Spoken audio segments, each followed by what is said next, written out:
La première fois de ma vie que j'ai une introduction comme ça avant d'apporter un enseignement.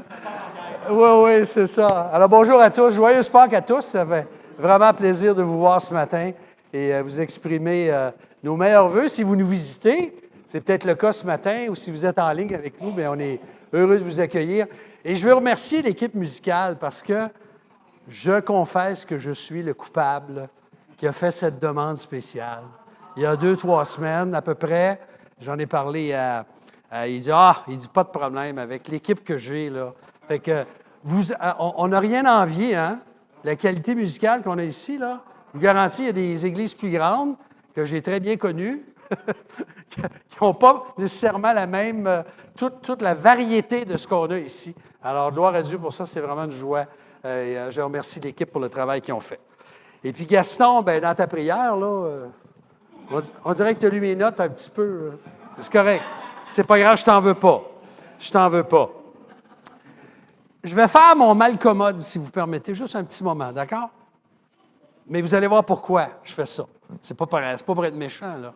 Je vais vous rappeler un mauvais souvenir. Vous vous rappelez, il y a 6 ans? Qu'est-ce que vous faisiez il y a 6 ans? Vous rappelez-vous en avril 2020? Hein, on était en plein début de pandémie et puis on subissait certains effets assez graves, assez sérieux. En mars, je me souviens encore quand notre premier ministre a annoncé qu'on fermait tout, on mettait tout en pause pour 3 semaines. Et puis là, bien, déjà 6 ans parce qu'il va quitter, là. Et puis, il va être remplacé par soit une dame ou un monsieur pour un court temps, au moins, comme premier ministre du Québec. Mais vous savez comment ça a apporté son lot de difficultés puis de défis dans toutes sortes de domaines. Et un de ces effets pénibles-là qu'on a vécu, c'est certainement toutes les conséquences pour l'économie et les petites entreprises. De nombreux commerces ont eu à subir quoi? Des fermetures. Des réouvertures, d'autres ouvertures, d'autres fermetures. Et puis, je me souviens, je pense que j'ai jamais autant expliqué à nos nouveaux arrivants ce que ça veut dire se revirer sur un 10 sous. Est-ce que tout le monde connaît cette expression-là, là, nos nouveaux arrivants? Quand on vire sur un 10 sous, ça veut dire qu'on a une décision très rapide à prendre. Il faut se revirer très vite. Et puis, on a passé notre temps à faire ça. Pendant des semaines, il a fallu isoler le bâtiment. Je me souviens, à Hall, c'était assez spécial. Et avant la pandémie, normalement, le jour de Pâques, la plupart des commerces puis des grandes surfaces étaient fermés, comme aujourd'hui. En m'emmenant tantôt, je regardais IGA, Super C, tout ça, puis personne dans le stationnement. Ça fait du bien, hein? Que le dimanche soit fermé des fois. Mais c'était, mais même les plus petits commerces avaient toutes sortes de règles auxquelles il fallait se soumettre si on voulait ouvrir nos portes. Et puis, je me souviens que pour l'Église, hein, pour la première fois de l'histoire de notre Église et de toutes les églises au Québec, puis je suis sûr que Buckingham, c'était la même chose ici, il y a 6 ans, à Pâques 2020, notre bâtiment était fermé. Imaginez, c'est une journée où l'Église devrait être ouverte, c'est bien le jour de Pâques, mais c'était pas ouvert. Et les rassemblements en pleine première vague étaient interdits. Donc, on a célébré la Pâques, ce que j'appelle en Zombies. On était tous sur Zoom. Quelle joie, hein? Quelle joie. Et puis, c'était pas fini, là, parce que, vous vous rappelez, il y a eu une deuxième vague, puis une troisième vague, même en 2021. On espérait de tout cœur que notre bâtiment soit ouvert, puis qu'on ne soit pas limité à 25, puis à 10, puis à 25, puis à 50 personnes. Mais une fois de plus, on n'a pas pu ouvrir en 21. Alors moi, je me rappelle, j'avais l'espérance de pouvoir dire « Nous sommes ouverts à Pâques! Nous sommes ouverts à Pâques, l'Église! » Mais non, il a fallu encore se rencontrer sur Zoom. Bien, aujourd'hui, tout ça est derrière nous, Dieu merci. Vous ne vous ennuyez pas de ça? Non, je n'ai pas pensé que vous aviez une nostalgie immense dans votre cœur. Hein, on est dans la joie ce matin. Le bâtiment est ouvert, mais pas simplement que le bâtiment est ouvert, mais on se joint à des millions de gens à travers le monde entier, sur le globe terrestre, pour célébrer la résurrection de Jésus-Christ. N'est-ce pas merveilleux? Donc, contrairement à tous les personnages influents de l'histoire humaine, hein, les plus grands chefs religieux, son tombeau est vide. Hein, on sait que le tombeau de Krishna est occupé, le tombeau de Mahomet est occupé, le tombeau de Mao Tse-tung, je ne sais pas qui, ou peu importe qui vous voulez, ils sont tous occupés, sauf celui de Jésus. Celui de Jésus, il est vide. Et comme on l'a si bien chanté dans le cantique, je suis très heureux qu'on chante. J'espère, je n'avais pas demandé à notre cher Benjamin si on allait chanter, mais j'étais très content qu'on chante « À toi la gloire, ô ressuscité ». Et il y a un autre ancien cantique qu'on a chanté souvent à Pâques. Hein, ni les soldats, ni le sceau, ni la pierre n'ont pu le retenir, le garder en terre. Alors la Bible, le Nouveau Testament, les évangiles en particulier, même les actes et les épîtres, mais la Bible et toutes sortes de textes valables nous présentent des évidences qui démontrent que Jésus-Christ n'est pas demeuré dans le tombeau. Et parmi ces évidences-là, une des plus importantes, ce sont ses apparitions. Lorsque Jésus est apparu à ses disciples, à ses apôtres. Donc, non seulement Jésus est revenu à la vie, mais il est apparu à beaucoup de gens. Il est apparu pendant 40 jours à ses disciples. Hein, c'est comme ça qu'on calcule la Pentecôte habituellement. On prend Pâques, 40 jours, Jésus a passé sur la terre après sa résurrection. Là, il est monté au ciel, hein, l'ascension. Et puis là, il a donné, quelques jours plus tard, la Pentecôte est apparue, il a donné son esprit. Et il est apparu à tous ces gens-là avec son nouveau corps, glorifié. Donc, ils l'ont touché, Jésus leur a parlé, il a mangé avec eux. L'apôtre Paul même nous dit dans 1 Corinthiens chapitre 15, qui est un des chapitres probablement le plus important sur la résurrection dans le Nouveau Testament, pour nous montrer l'importance, la centralité de l'Évangile. Hein. Christ est mort pour nos péchés, ça c'est l'Évangile de Jésus-Christ. Il est mort pour nos péchés, mais aussi, il a été enseveli. On passe souvent par-dessus ça, mais pour que Jésus ressuscite, il fallait qu'il soit enseveli. Il fallait qu'il soit dans le tombeau.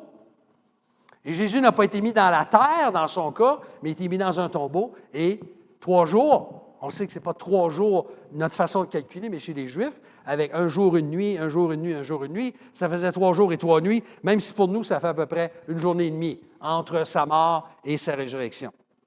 Mais il est apparu à plus de 500 personnes. Ça veut dire qu'il y avait 500 témoins qui pouvaient dire « On l'a vu, on le sait qu'il est ressuscité. » C'est vrai.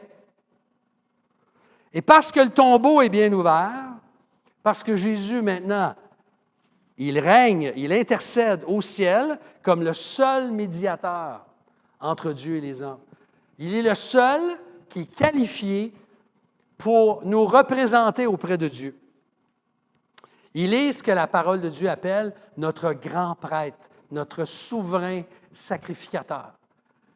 Vous savez, quand j'ai compris un jour que je n'avais pas besoin de prêtre humain, parce que j'avais connu en Jésus-Christ le grand prêtre qui s'est offert lui-même à la croix une fois pour toutes.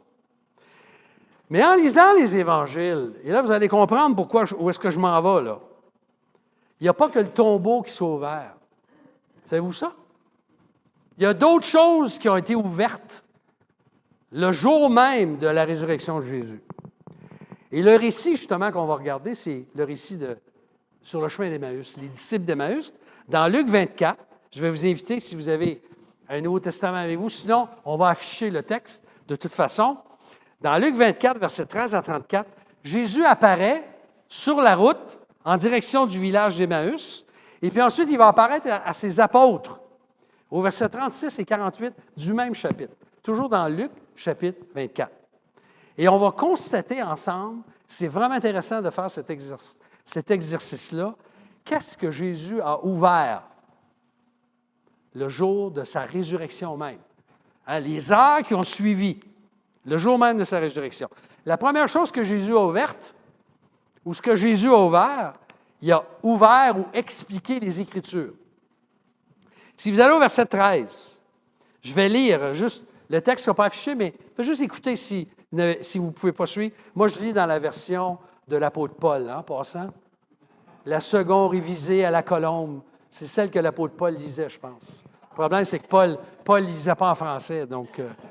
mais c'est comme je me dis, moi, je sais que Dieu parle français parce que lorsqu'il a parlé à Adam et Ève dans le jardin, il ne leur a pas dit « Where are you? » Il leur a dit « Où es-tu? » C'est la preuve que Dieu parle français. Donc, mais les Chinois peuvent dire la même chose aussi, hein? Les Japonais, et, toutes les langues, même les plus reculées du monde. Mais ceci étant dit, je vais fermer ma petite parenthèse égarée, là. Luc 24, 13. « Et voici que ce même jour, deux d'entre eux, c'est-à-dire deux des disciples à qui Jésus était apparu, il est dit dans les versets précédents, Pierre avait été au tombeau avec Jean, il avait vu, mais il avait pas, il était confus. Et là, il ajoute, et voici que ce même jour, deux d'entre eux allaient à un village nommé Emmaüs, éloigné de Jérusalem, de 60 stades. Donc, c'est quelques kilomètres. Ils s'entretenaient de tout ce qui s'était passé. Et pendant qu'ils s'entretenaient et discutaient, Jésus s'approcha et fit route avec eux. Mais leurs yeux étaient empêchés de le reconnaître. Il leur dit, quels sont ces propos que vous échangez en marchant? Hein, de quoi vous jasiez, là? Qu'est-ce que vous êtes en train de raconter? Et puis ils s'arrêtèrent, l'air attristé. L'un d'eux, nommé Cléopas, lui répondit, « Es-tu le seul qui séjourne à Jérusalem et ne sache pas ce qui s'est produit en ces jours-ci? » Quoi, leur dit-il? Hein, Jésus il fait comme on dirait en québécois, il fait l'innocent un peu. Pourtant, s'il y en a un qui savait, c'était bien lui. Hein? Mais ce n'est pas parce qu'il veut paraître ignorant, c'est parce qu'il veut les amener à comprendre quelque chose. Quoi, leur dit-il? Lui répondirent, ce qui s'est produit au sujet de Jésus de Nazareth, qui est un prophète puissant en œuvre et en parole devant Dieu, devant tout le peuple, et comment nos principaux sacrificateurs et nos chefs l'ont livré pour être condamné à mort, et ils l'ont crucifié. Et là, regardez ce qu'ils disent. Nous espérions que ce serait lui qui délivrerait Israël, mais avec tout cela, voici le troisième jour que ces événements se sont produits. Il est vrai, et c'est drôle, hein, parce que là, il laisse planer un soupçon, là. Il est vrai que quelques femmes d'entre nous ont fort étonnés. Elles se sont rendues de bon matin au tombeau et n'ayant pas trouvé son corps, elles sont venues dire que des anges leur sont apparus et ont déclaré qu'il est vivant. Quelques-uns de ceux qui étaient avec nous sont allés au tombeau et ils ont trouvé les choses tout comme les femmes l'avaient dit. Mais lui, ils ne l'ont pas vu. Alors, les deux disciples vont expliquer à Jésus, sans le reconnaître, la raison de leur tristesse. Et que des femmes disaient l'avoir vu vivant. Mais là, Jésus va prendre la parole au verset 25. Et qu'est-ce qu'il va dire? Alors Jésus leur dit, « Hommes sans intelligence, durs de comprenure, dont le cœur est lent à croire tout ce qu'ont dit les prophètes. Le Christ ne devait-il pas souffrir de la sorte et entrer dans la gloire? Et commençant par Moïse et par tous les prophètes, imaginez, là, il leur expliqua dans toutes les Écritures ce qui le concernait. » Vous savez comme moi que lorsqu'il est question de communication, ou je dirais plutôt de difficulté de communication, entre, par exemple, un époux ou une épouse, avec nos jeunes, avec nos enfants, avec même des gens qu'on connaît dans nos familles, des fois, on est dur de comprendre, on a de la misère à se comprendre. Quand il y a des problèmes de communication, il est rarement question d'un problème de fonctionnement de nos oreilles. Vous remarquez? Ce n'est pas un problème physique. Moi, j'aime dire, je taquinais mon frère Louis Bouc, qui était notre ancien directeur de l'association. Je disais, avec Louis, on s'entend bien. C'est vrai? C'est automatique. Et c'est vrai que je m'entends très bien avec Louis. Mais c'est ça. Alors, vous connaissez mon amour, mon amour pour les jeux de mots, mais celui-là, il n'était pas si difficile que ça. Avec Louis, on s'entend bien. Mais quand les conflits surgissent entre deux personnes ou un groupe de personnes, c'est souvent parce qu'on a compris différemment ce que l'autre nous a dit. Ou on n'a pas bien compris, ou on a mal interprété ce qu'il a dit, on l'a interprété d'une façon, puis, ou ce qu'il a voulu dire, et puis on refuse souvent de recevoir ce qu'il tente de nous faire comprendre. C'est souvent ça comme ça, à moins que je sois tout seul, là. Mais je pense que c'est souvent comme ça. Le message ne passe pas. Il ne se rend pas. Pendant les 3 années de son ministère, Jésus avait répété. Vous lisez dans les évangiles, je n'ai pas compté le nombre de fois où il nous a dit qu'il avait expliqué.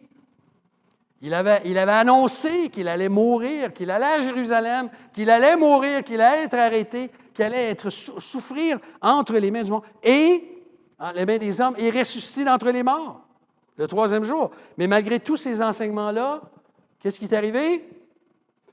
Les disciples n'avaient pas compris les Écritures, ni sa mission comme Messie.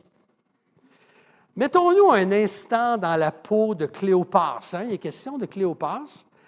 S'il y a un quiz au ciel en passant, ça va être une des questions. Comment s'appelait un des 2 disciples d'Emmaüs? Cléopas. Si vous l'avez, là, vous pourrez me remercier à ce moment-là, quand on sera rendu au ciel. Mais il va en avoir des plus difficiles que ça. S'il y a un quiz. Alors, on se met un instant dans la peau de Cléopas, là. Puis de l'autre disciple dont on ne connaît pas le nom, puis ce qu'ils devaient ressentir, ces gars-là. Un Messie qui venait de mourir, crucifié, c'était en quoi? C'était une contradiction. C'était une contradiction en soi. Donc, leurs attentes étaient complètement anéanties. Lorsque Christ est mort, ils ont probablement voulu faire ce que d'autres disciples de révolutionnaires juifs à l'époque avaient fait. C'est quoi? Sacrer son camp, excusez, quitter le mouvement, s'en aller, quitter les lieux, abandonner. Et chez les Juifs, justement, quand un soi-disant Messie ou un révolutionnaire tombait dans la main des Romains, des autorités, bien, la plupart du temps, il mourait. Puis vous savez comment il mourait? Crucifié. Il mourait crucifié, par crucifixion. Et c'était la preuve qu'il était un imposteur ou que Dieu l'avait abandonné. Et on a un très bon exemple de ça dans les Actes. Je ne sais pas si vous avez déjà fait le lien, mais dans Actes chapitre 5, versets 35 à 37, quand les apôtres sont arrêtés puis amenés devant le Sanhédrin, Gamaliel, qui est un juif, un pharisien, il avertit les membres, parce qu'ils veulent les zigouiller tout de suite, là. Mais il les avertit, Gamaliel. Voici ce qu'il dit. Acte 5, 35 à 37. « Vous, Israélites, prenez garde à ce que vous avez l'intention de faire à l'égard de ces hommes, car il n'y a pas longtemps que se leva Theudas. » Lui, on le connaît, on a le nom, qui se disait quelqu'un et auquel se rallièrent environ 400 hommes. Il fut tué et tous ceux qui lui obéissaient furent quoi? Mis en déroute. Et il n'en reste rien. Il n'en reste rien. Après lui se leva Judas le Galiléen. Pas Judas qui a trahi Jésus, un autre Judas. À l'époque du recensement, il entraîna le monde à sa suite, il périt aussi, et tous ceux qui lui obéissaient, quoi? Furent dispersés. Alors, on comprend que nos 2 disciples devaient se dire, à quoi bon suivre un Messie crucifié? Et c'est probablement la raison, je ne peux pas l'affirmer, je n'étais pas dans leur cœur, dans leur tête, là, mais c'est possiblement, en tout cas, pardon, la raison pour laquelle ils avaient quitté Jérusalem pour se rendre à Emmaüs, pour s'en aller. Mais là, Jésus vient à leur rencontre. Et il a peut-être même souri en entendant Cléopas. Le texte ne nous le dit pas, ça ne décrit pas le visage de Jésus. Es-tu le seul qui séjourne à Jérusalem et ne sache pas ce qui s'est produit ces jours-ci? Puis là, Jésus dit quoi, ça? En passant, je me souviens, il y a de nombreuses années, j'avais entendu une prédication sur les disciples d'Emmaüs. Et savez-vous quel était le titre de la prédication? Ça fait allusion à un film qui est paru dans les années 70-80. Rencontre du troisième type. C'est un bon titre, hein? Rencontre du troisième type. Close Encounter of the Third Kind. C'était des extraterrestres, un film de Spielberg, je pense, qui était venu, puis il y avait une rencontre avec eux et tout ça. Alors, il avait appelé ça comme ça, mais quand on y pense, Jésus pose la question, hein, quoi? Puis là, il dit, bien, es-tu le seul qui n'est pas au courant? En fait, il était le seul qui savait vraiment ce qui s'était passé. S'il y en avait un qui savait, c'était lui. Donc, il les a d'abord repris au verset 25. Et qu'est-ce qu'il fait? Hein, lorsqu'il dit « Homme sans intelligence dont le cœur est lent à croire tout ce qu'ont dit les prophètes ». Il a dû dire ça avec une certaine tristesse. Mais le Christ ne devait-il pas souffrir de la sorte et entrer dans sa gloire? Et voyez la suite. Qu'est-ce que Jésus va ouvrir? Et commençant par Moïse et par tous les prophètes, il leur expliqua dans toutes les Écritures ce qui le concernait. Qu'est-ce que Jésus a fait? Il a vraiment ouvert le sens des Écritures pour eux. Il leur a expliqué.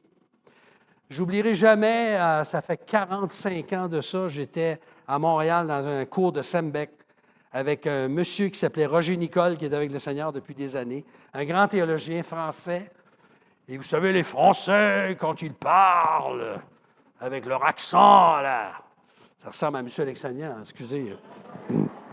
C'est parce que M. Alexandrian était français aussi. Il venait de Lyon. Il venait de Lyon. Je disais qu'il avait un cœur de lion, justement. Un peu. Mais je me souviens encore, M. Nicole, en lisant ce texte-là, hein, commençant par Moïse et par tous les prophètes, il leur expliqua dans toutes les Écritures ce qui le concernait. Là, M. Nicole, il nous regarde, puis il dit, « Vous avez là la plus grande et la meilleure étude biblique qui a jamais été donnée dans l'histoire humaine. » Il avait raison. Imaginez l'étude biblique avec Jésus qui prend toutes les Écritures puis qui leur explique ce qui le concernait. Wow! Je suis jaloux, moi. J'aurais aimé ça être là. J'aurais aimé ça être avec Cléopas. C'était pas moi, en tout cas, en passant. L'autre qui était non identifié, c'est pas moi. Mais j'aurais bien aimé pouvoir entendre. Alors, si le Seigneur me le permet, je vais demander au Seigneur Jésus, quand je vais être rendu dans l'éternité, « Seigneur, tu pourrais-tu me donner un résumé de ton étude, s'il vous plaît? J'aimerais savoir tes notes. » Alors, il était bien, à la fois, le Messie promis, qui devait souffrir et entrer dans la gloire, et le serviteur souffrant. Et c'était ça le problème, c'est que les disciples n'ont pas compris. Dans les Écritures, ce qu'ils voyaient, c'était quoi, eux? C'était un libérateur des Romains. Mais Jésus est venu d'abord pour être un serviteur souffrant. C'est comme ça qu'il pouvait sauver son peuple. C'est en mourant à la croix. Pas en les libérant des Romains d'abord. Il fallait qu'ils libèrent leur cœur, qu'ils transforment leur vie. Alors, je vous confesse ce matin que je suis un peu jaloux. Je suis un peu jaloux de ces deux hommes-là parce que j'aurais bien aimé pouvoir entendre cette étude biblique unique dans toute l'histoire humaine. Alors, tout se tenait dans la parole. Hein? Tout l'Ancien Testament pointait vers Jésus-Christ. Christ était le centre et il demeure toujours le centre de toutes les prophéties, en plein le summum du plan rédempteur de Dieu. Donc, la première chose que Dieu leur ouvre, que le Seigneur Jésus leur ouvre, c'est quoi? C'est le sens des Écritures. Il a ouvert les Écritures, il les a expliquées. Bon, on va aller un petit peu plus rapidement pour les autres. Vous savez ce que Jésus a fait après? Au verset 28 et suivant. On va voir qu'il a ouvert les yeux des disciples. On lit au verset 28. « Lorsqu'ils furent près du village où ils allaient, il parut vouloir aller plus loin. » Il, c'est Jésus. Mais ils le pressèrent en disant « Reste avec nous, car le soir approche. Le jour est déjà sur son déclin. » Il entra pour rester avec eux, et pendant qu'il était à table avec eux, il prit le pain, dit la bénédiction, puis il le rompit et le leur donna. Exactement comme il avait fait avec les 12, hein, lors de l'institution de la Sainte Seine, la veille de sa mort. Alors, qu'est-ce qui est arrivé? Pouf! Leurs yeux s'ouvrirent. Ils le reconnurent, mais il disparut de devant eux. Et là, ils se dirent l'un à l'autre, notre cœur ne brûlait-il pas, hey, je comprends, au-dedans de nous, lorsqu'il nous parlait en chemin et nous expliquait les Écritures. Je ne sais pas si vous avez déjà vécu ça, là. Ce feeling-là, là, je vais prendre le bon terme québécois, mais cette émotion qu'on vit quand on entend un texte des Écritures qu'on n'avait pas compris peut-être jusqu'à ce moment-là, on nous l'explique, puis là, il y a quelque chose qui se passe en nous. Hein.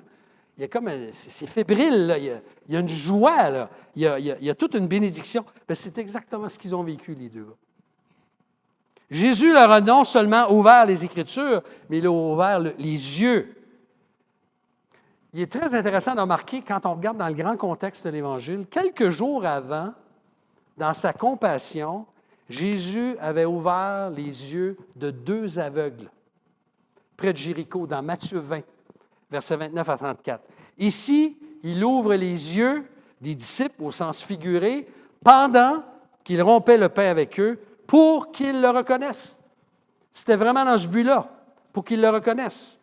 Et cette phrase-là, leurs yeux s'ouvrirent, je ne sais pas si vous entendez, il y a un écho, écho, écho, écho. Loin, loin, loin dans l'histoire. Leurs yeux s'ouvrirent.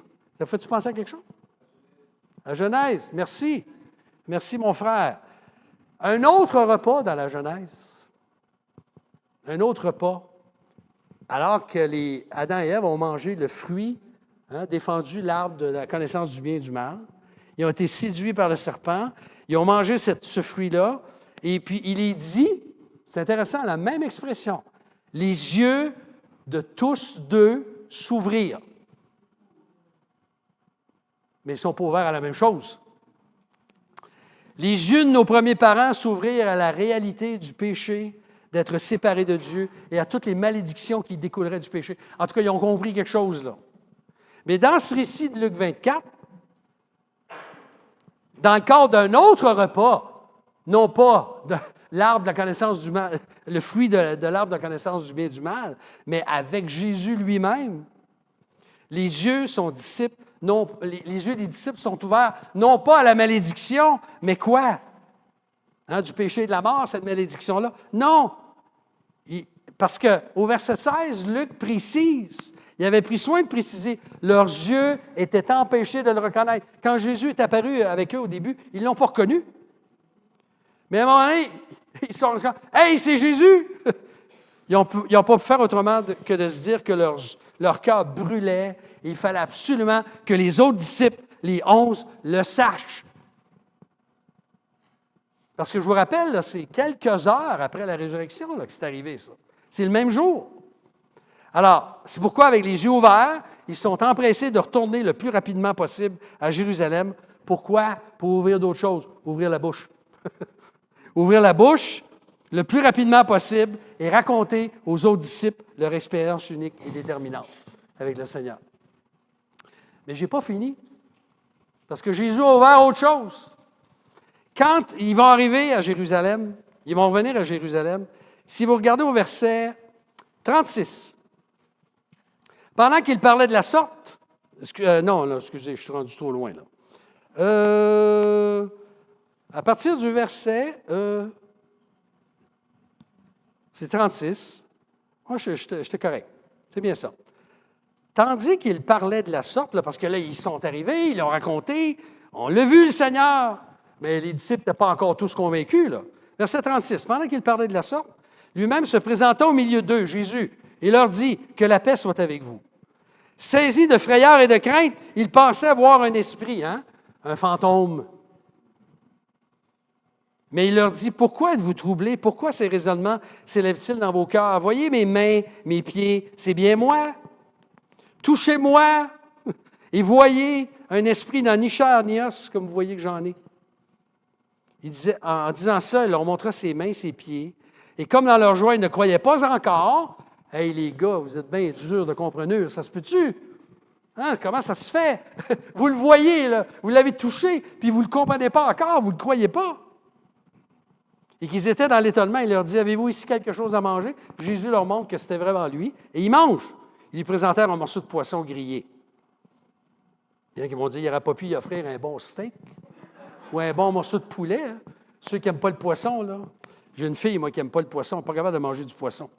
Ça, c'est comme une réaction, là, mais le Seigneur, ça ne l'a pas empêché.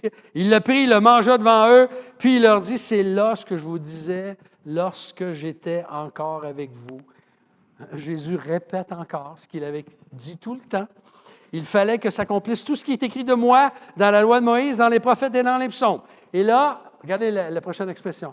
Mais alors, il leur ouvrit, quoi? L'intelligence pour comprendre les Écritures. Et il leur dit, ainsi est-il écrit que le Christ souffrirait, qu'il ressusciterait d'entre les morts le troisième jour et qu'à la repentance en vue du pardon des péchés serait prêché à tous, en son nom, à toutes les nations, à commencer par Jérusalem.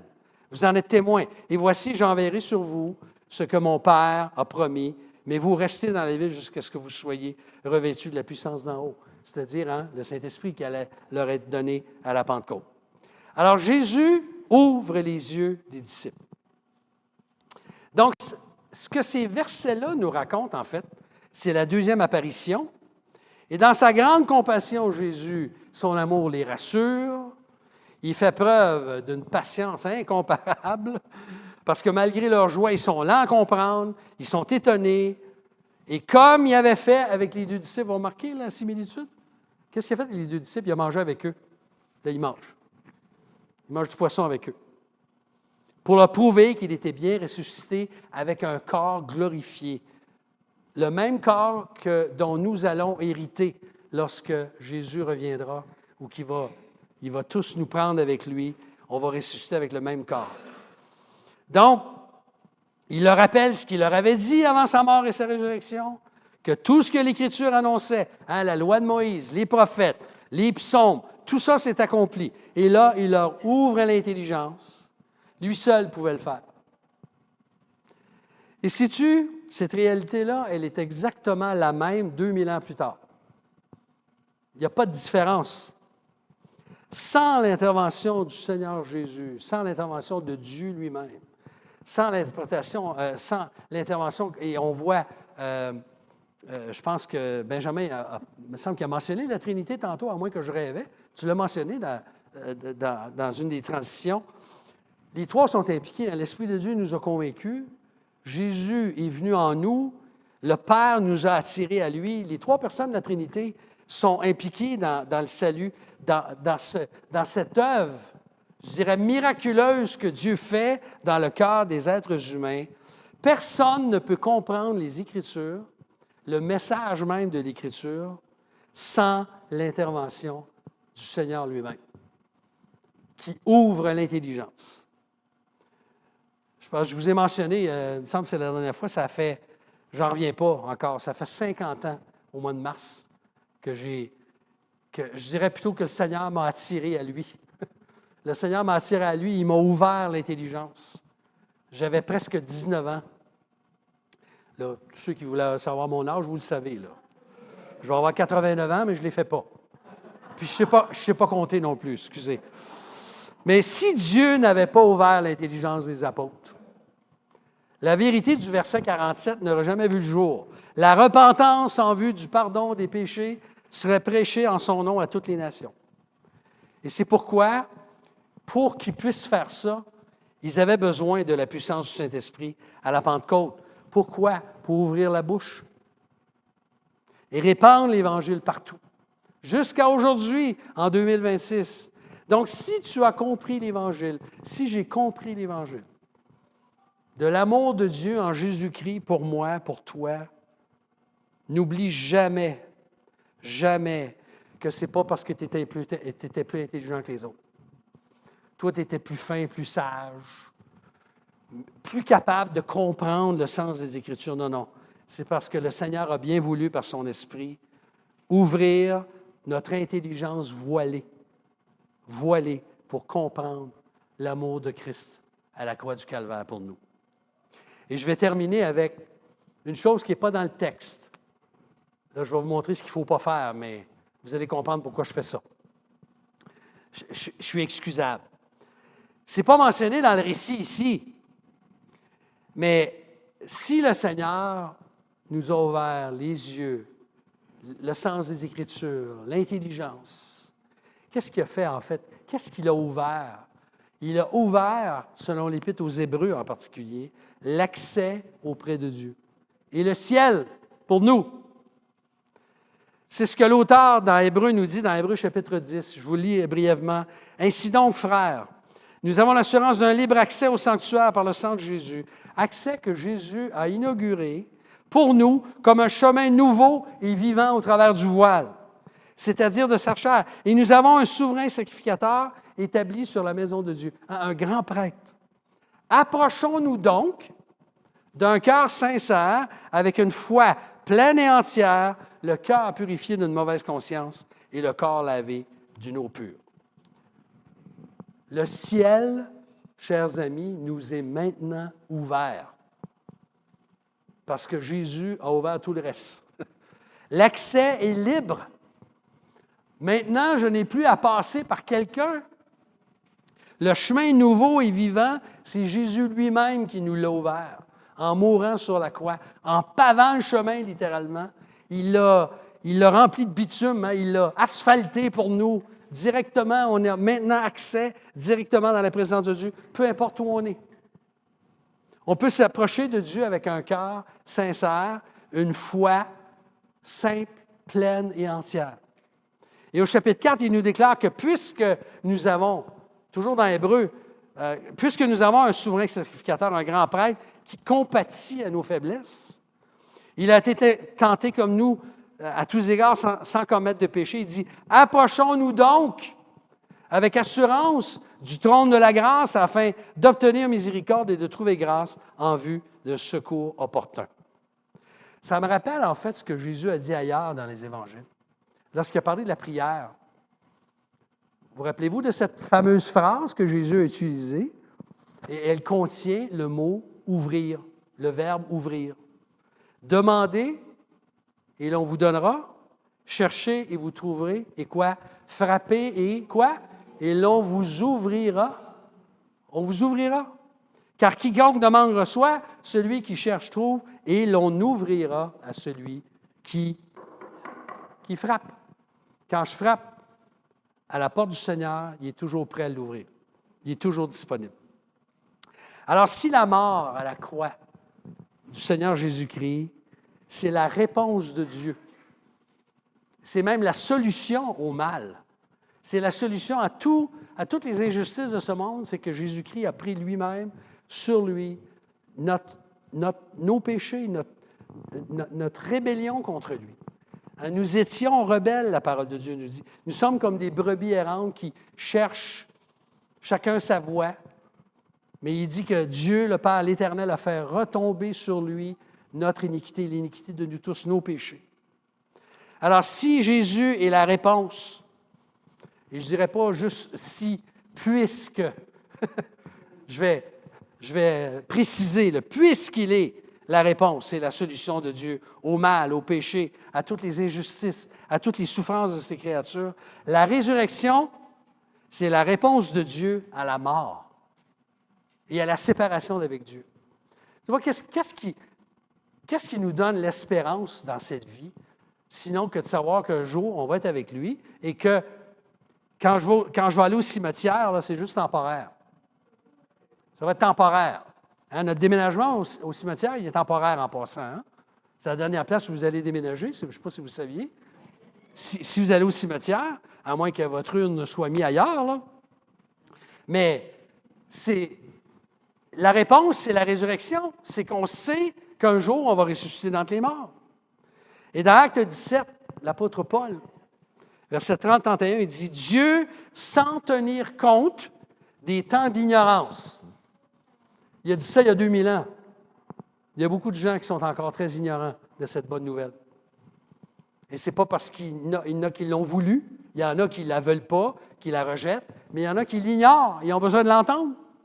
Et il annonce maintenant à tous les hommes en tout lieu qu'ils aient à se repentir, c'est-à-dire à changer leur façon de conduite, à abandonner leurs fautes, parce qu'il a fixé un jour où il va juger le monde selon la justice par un homme qu'il a désigné et il en a donné à tous une preuve digne de foi. Comment? En le ressuscitant d'entre les morts. Et on a des bonnes raisons de dire joyeuse Pâques, nous autres. Parce qu'on connaît un Sauveur ressuscité. Donc, le jour même de sa résurrection, non seulement le tombeau s'est ouvert, mais Jésus a ouvert les Écritures, il a ouvert les yeux, il a ouvert l'intelligence de ses disciples, puis il nous a ouvert le ciel. On est en bonne main, hein? Est-ce que c'est ton expérience? Est-ce que tu peux dire ça ce matin? Sincèrement, devant Dieu, Seigneur, je te remercie. J'ai cette assurance que tu m'as ouvert les yeux, que tu m'as ouvert l'intelligence et le ciel pour l'éternité parce que j'ai cru en sa mort et en sa résurrection. Et savez-vous la bonne nouvelle? Si on n'a pas cette assurance-là, on peut l'avoir. On peut venir tel que nous sommes, avec notre bagage, notre vécu, tout notre gros pack-sac, puis le déposer au pied de la croix de Jésus-Christ, puis dire, Seigneur, prends-moi, je veux te suivre. Pardonne mes fautes, je veux croire en toi, je veux croire que tu es mort à la croix, tu es enseveli, puis tu es ressuscité dans tes morts, puis qu'un jour, moi aussi, je veux ressusciter avec toi. Je ne veux pas ressusciter pour être loin de toi, je veux ressusciter pour être avec toi. Donc, ça veut dire, chers amis, que Jésus est bien vivant et qu'il peut sauver parfaitement celui ou celle qui veut bien s'approcher de Dieu par lui. Et s'il a tout ouvert de la sorte, et là, ça va être ma dernière exhortation, c'est pour que nous, à notre tour, quoi? On ouvre la bouche. On puisse le partager autour de nous, en son nom. Alors, on va prendre un instant pour le remercier, pour tout ce qu'il a ouvert pour nous par sa résurrection, puis on va se prosterner devant un Dieu vivant pour l'éternité comme ça, et qui nous invite à venir à lui si on n'est pas encore venu à lui. On va se courber un instant, et simplement dans nos propres mots, peut-être que si on n'est pas encore venu à Jésus d'une façon simple et sans artifice, bien, on peut lui dire, Seigneur Jésus, je reconnais aujourd'hui que j'ai tenté de mener ma vie jusqu'à ce jour par mes propres moyens et je veux te suivre, je veux reconnaître que tu es mort sur la croix, que tu as été enseveli et que tu es ressuscité d'entre les morts le troisième jour. Seigneur Jésus, prends-moi, sois mon Sauveur, mon Seigneur. Je veux vivre une nouvelle vie avec toi. Et Seigneur, je sais que selon ta promesse, tu as dit que tu ne mettrais pas dehors celui qui vient à toi. Et Seigneur, on veut le croire aujourd'hui.